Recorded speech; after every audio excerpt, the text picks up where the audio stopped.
নিজৰাপাৰৰ বাসগৃহত অখিল গগৈৰ সংবাদমেল অসমৰ অৰ্থনৈতিক অৱস্থাক লৈ সংবাদমেল সম্বোধন কৰিলে অখিল গগৈয়ে তৰুণ গগৈৰ তৃতীয়টো কাৰ্যকালত অসমৰ জিডিপিৰ হাৰ আছিল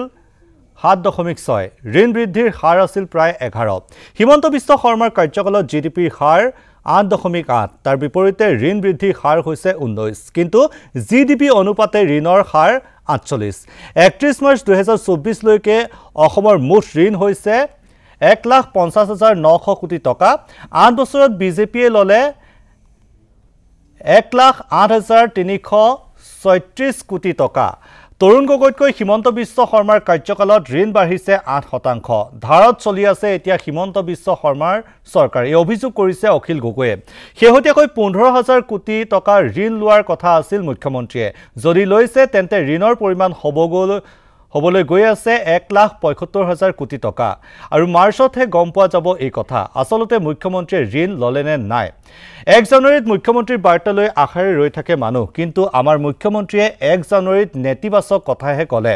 মুখ্যমন্ত্ৰীয়ে ক'লে ধাৰ লৈ অসমৰ উন্নতি কৰাৰ কথা সংবাদমেলৰ পৰাই মুখ্যমন্ত্ৰীক প্ৰত্যাহ্বান জনালে অখিল গগৈয়ে হিমন্ত বিশ্ব শৰ্মা অসমৰ মুখ্যমন্ত্ৰীও এছপিও গাঁওবুঢ়াও ৰাজ্যৰ ভৱিষ্যত হিমন্ত বিশ্ব শৰ্মাৰ হাতত নাই এই মন্তব্য কৰিছে যে এই অভিযোগ কৰিছে অখিল গগৈয়ে তৰুণ গগৈ চৰকাৰৰ তৃতীয় কাৰ্যকাল ২০১১ৰ পৰা ২০১৬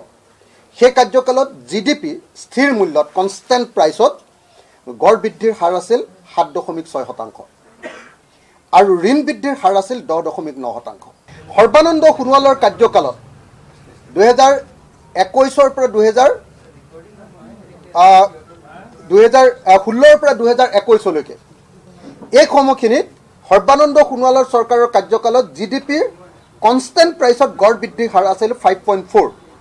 এইটো কভিডৰ সময়খিনিক লৈ সেইকাৰণে জিডিপিৰ গড় বৃদ্ধিৰ হাৰটো কমি গৈছিলে কাৰণ কভিডৰ সময়খিনি পৰিছিলে আৰু ঋণ বৃদ্ধিৰ হাৰ আছিল 16.6 16.6 হিমন্ত বিশ্ব শৰ্মা চৰকাৰৰ ৩ বছৰীয়া কাৰ্যকালত জিডিপিৰ কনষ্টেণ্ট প্ৰাইচৰ স্থিৰ মূল্যত গড় বৃদ্ধিৰ হাৰ আছিল ৮.৮ আৰু ঋণ বৃদ্ধিৰ হাৰ হ'লগৈ ১৯ আৰু আটাইতকৈ ডাঙৰ উদ্বেগৰ বিষয়টো হ'ল জিডিপি অনুপাতে ঋণৰ হাৰ ২০১৯ চন পৰ্যন্ত অসমৰ জিডিপি স্থিৰ মূল্যৰ অনুপাতে ঋণৰ হাৰ আছিল ২০ৰ পৰা ২৫%, কিন্তু বৰ্তমান হিমন্ত বিশ্ব শৰ্মা চৰকাৰৰ দিনত জিডিপি অনুপাতে ঋণৰ হাৰ হ'লগৈ ৪৮%।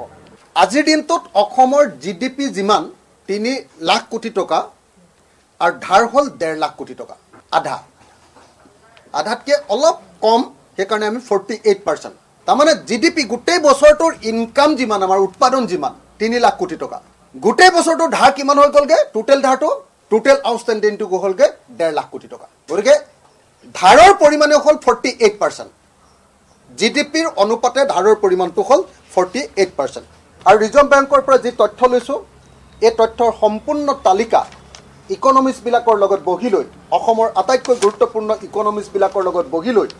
এই তালিকা সম্পূৰ্ণ কৰিছোঁ আৰু তাৰ সম্পূৰ্ণ চ'ৰ সহকাৰে ক'ৰ পৰা এইবিলাক লৈছোঁ আৰু কেনেকৈ কৰিছোঁ তাৰ সম্পূৰ্ণ কেলকুলেশ্যন সহকাৰে আপোনালোকৰ সন্মুখত হিমন্ত বিশ্ব শৰ্মা চৰকাৰৰ কাৰ্যকাল তৰুণ গগৈ চৰকাৰৰ তৃতীয় কাৰ্যকাল আৰু সৰ্বানন্দ সোণোৱালৰ ৫ বছৰীয়া কাৰ্যকাল এই তিনিটা কাৰ্যকালৰ সম্পূৰ্ণ অসমৰ অৰ্থনীতিৰ ৰূপৰেখা আজিৰ দিনটোত অসমৰ এজন মানুহৰ ইনকাম কিমান বুলি ক'লে ক'ব লাগিব যে ভাৰতৰ এজন মানুহৰ ইনকাম যদি ১০০ টকা আজিৰ দিনটোত অসমৰ এজন মানুহৰ ইনকাম ৭৩ টকা ৭০ পইচা অৰ্থাৎ আমি ভাৰতৰ মানুহৰ গড় আয়তকৈ আমি প্ৰায় ২৭%, ২৬%, ২.৫% আমি এতিয়াও পইচা ২.৫ টকা আমি কমকৈ উপাৰ্জন কৰোঁ। মই তলফালৰ পৰা ৫ নম্বৰত আছোঁ ভাৰতৰ ভিতৰত। আপোনালোকক কাকো নিশ্চয় এতিয়া আৰু কোৱাৰ কোনো প্ৰয়োজন নাই যে ৰিজাৰ্ভ বেংকৰ তথ্য অনুসৰি আমাৰ জিডিপিৰ গ্ৰোথ ৰেট যেনেকৈ কম ঠিক তেনেকৈ আমাৰ ঋণৰ বৃদ্ধিৰ হাৰ ইমান বেছি যে আমাৰ মুঠ জিডিপিৰ অসমৰ এবছৰৰ মুঠ জিডিপিৰ ৪৮% এতিয়া আমি ঋণ গ্ৰহণ কৰি থাকোঁ। মুখ্যমন্ত্ৰীয়ে অসমৰ জিডিপিৰ ৪৮% ধাৰ লৈছে এইটো অসমৰ ইতিহাসৰ নোহোৱা নোপোজা ঘটনা।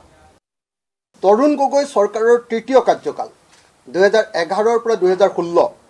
সেই কাৰ্যকালত GDP স্থিৰ মূল্যত কনষ্টেণ্ট প্ৰাইচত গড় বৃদ্ধিৰ হাৰ আছিল 7.6% আৰু ঋণ বৃদ্ধিৰ হাৰ আছিল 10.9%। সৰ্বানন্দ সোণোৱালৰ কাৰ্যকালত 2021 পৰা 2016 পৰা 2021 লৈকে এই সময়খিনিত সৰ্বানন্দ সোণোৱালৰ চৰকাৰৰ কাৰ্যকালত GDPৰ কনষ্টেণ্ট প্ৰাইচত গড় বৃদ্ধিৰ হাৰ আছিল 5.4। এইটো কোভিডৰ সময়খিনিক লৈ সেইকাৰণে GDPৰ গড় বৃদ্ধিৰ হাৰটো কমি গৈছিলে কাৰণ কোভিডৰ সময়খিনি পৰিছিলে।